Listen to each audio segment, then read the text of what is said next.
In this video, I'm going to talk to you guys about 10 reasons you are not a leader yet. Let's jump straight into the video. Number one, you wait for permission instead of taking initiative. You're still asking, is it okay if I fill in the blank, right? While leaders are already executing, solving problems, and creating new opportunities. Leadership starts when you stop needing approval to move. Leaders ask for forgiveness, not necessarily always asking for permission. As a leader, you have to be able to make you have to be able to make decisions quickly and change your mind slow. It's the same thing with building wealth. It's the same thing with success. The same thing with everything. That's why all these principles tend to fall in line and create the same person, right? Because to be a leader, you have to be able to take charge and be fully responsible for everything that happens as a result of that decision, right? Number two, you care more about being liked than being respected. That's a huge one, especially in the day and age we live in now, this modern era of social media and this and that, and likes and blah, blah, blah. Everyone wants to be liked nowadays. They don't care about being respected. They just want to be liked. They want people to see them. They want the attention. And I don't want to get into another psychology breakdown about that, but that's probably coming from parents. That's probably coming from a mom and dad issue. That's probably coming from so many different things in your life, where it's created and fostered the type of person that you've become, right? And I'm not going to go down that rabbit hole, but trying to keep everyone happy keeps you soft. Leaders are willing to disappoint in the short term if it means doing what's right for the team and the long-term vision, right? Respect over popularity 100% of the time. As a leader, you have to be willing to take the fall for everything. And when things happen that's good, you have to be willing to give that praise to the bigger team. As a leader, it's not about you. That's if I could sum this whole thing, all 10 of these into one thing, it's being a leader isn't about the actual leader. Simple as that. Number three, you haven't mastered your emotions. If stress makes you snap, pressure makes you freeze, or criticism makes you defensive, you're unpredictable. Great leaders respond, they don't react. Their emotions serve them, not control them. You don't react emotionally. You do what's right morally, you do what's right for the team, you do what's right for the vision, you do what's right for the bigger picture, not just for yourself, right? There's a book called The 5 Levels of Leadership by John Maxwell. If you haven't read John Maxwell's books, I suggest you turn off the video now and just go read his stuff, because he is the master of leadership. He's written, I couldn't even tell you, probably 50 books on leadership, right? If there was ever a Bible about leadership, he wrote it, right? So go listen to some of his stuff, go watch some of his stuff. I would start there. One of the first books I read by John Maxwell was the 21 Infutable Laws of Growth, I think it's called, or the 21 Invaluable Laws of Growth. Something like that. Something like that. The 21 something laws of growth. It starts with an I though. But that was the first book I read. After that, I got hooked. I read, I don't even know, probably 20 to 25 of his books, right? Highly recommend it. Go check it out. Number 4, you avoid hard conversations. You sweep problems under the rug instead of addressing them head on. Leaders are direct. They confront poor performance, set clear expectations, and hold standards, even when it's uncomfortable. Let me add to this, even when it's for yourself. What I see is that there's a lot of positional leaders out there that think because they have a title that they are leaders, and you're not. You just were put in a position to manage or boss people around. Being a manager doesn't necessarily equal being a leader. Let me take these glasses off because I feel like I'm causing too much of a glare. Being a manager or being a boss at a job doesn't mean that you're a leader. It just means that they've put people under you. You're a manager. Managers, again, managing doesn't necessarily equal leadership. And so you confront poor performance, not just in other people, in you, right? You set clear expectations, not just in the people who follow you, but in yourself, right? What do you even expect from yourself, right? And you hold standards. not just for other people, but for yourself. Are you the example? Are you leadership is spelled EXAMPLE. If you're not doing the stuff that you're setting out for other people to do, you're not a leader. Straight up.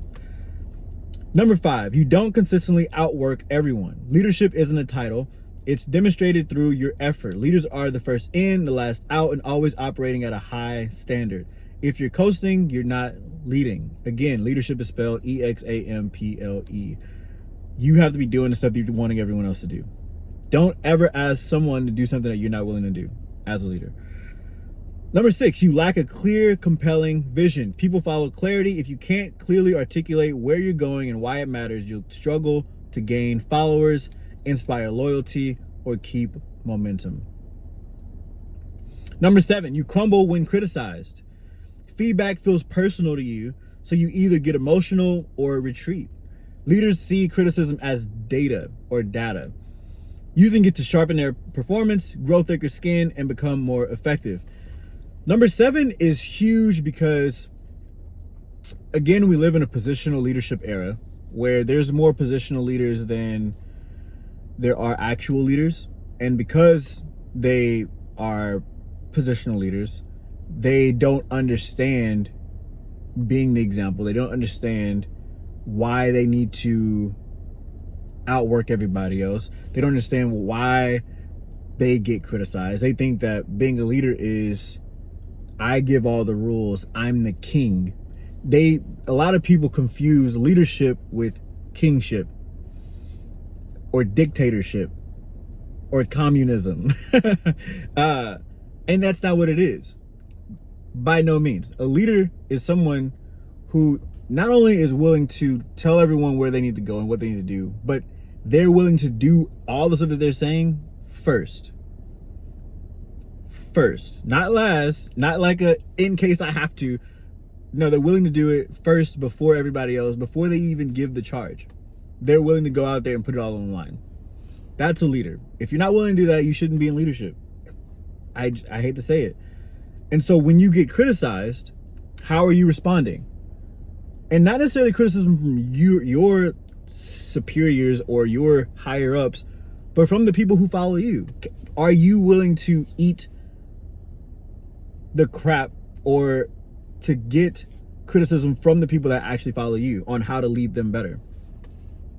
I see a lot of leaders who have ego hits when their followers or the people that follow them try to give criticism. When they're like, hey, I don't really like that you talk to us that way. How do you handle it? Do you justify and put up a fight and fire them or tell them that they need to get out of your business or they need to, go somewhere else? Or do you genuinely sit down and you think about the way that you are making people feel and go, I probably could have said that better, and then go learn how to go say it better versus just going back in a situation next time and doing the same thing again, right? Number 8, you don't take ownership for mistakes. Blaming others screams insecurity.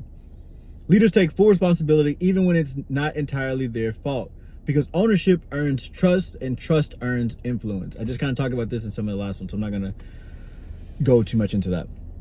Number 9, you operate on feelings instead of principles. Your discipline fluctuates with your mood.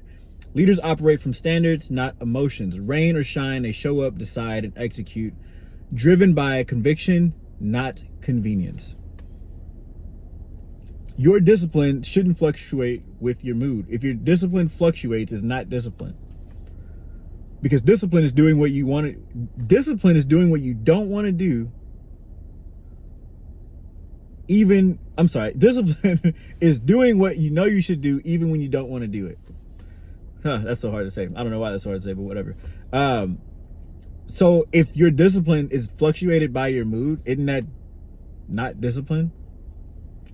So you have to show up and be disciplined and stand on principles, stand on standards, and do the hard crap even when you don't want to do it. And if you're not, stop telling other people to do it, because you're not a leader. Straight up, you're not a leader. Number 10, you're still waiting for the right moment. You think leadership starts once you get a title, platform, or recognition. Reality, leadership is a decision. You start acting like one now, long before anyone calls you one.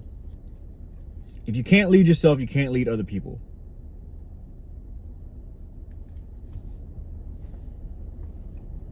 If you can't lead yourself, you can't lead other people. And so these are, again, these are the 10 things that are stopping you from being a leader, right? Number 1, you wait for permission instead of taking initiative. Number 2, you care more about being liked than being respected. Number 3, you haven't mastered your emotions. Number 4, you avoid hard conversations. Number 5, you don't consistently outwork everyone. Number 6, you lack a clear, compelling vision. Number 7, you crumble when criticized. Number 8, you don't take ownership for mistakes. Number 9, you operate on feelings instead of principles. And last but not least, number 10, you're still waiting for the right moment. Go ahead and like button, subscribe to the channel, comment below which one of those stand out the most to you, and I'll catch you guys on the next one. Peace.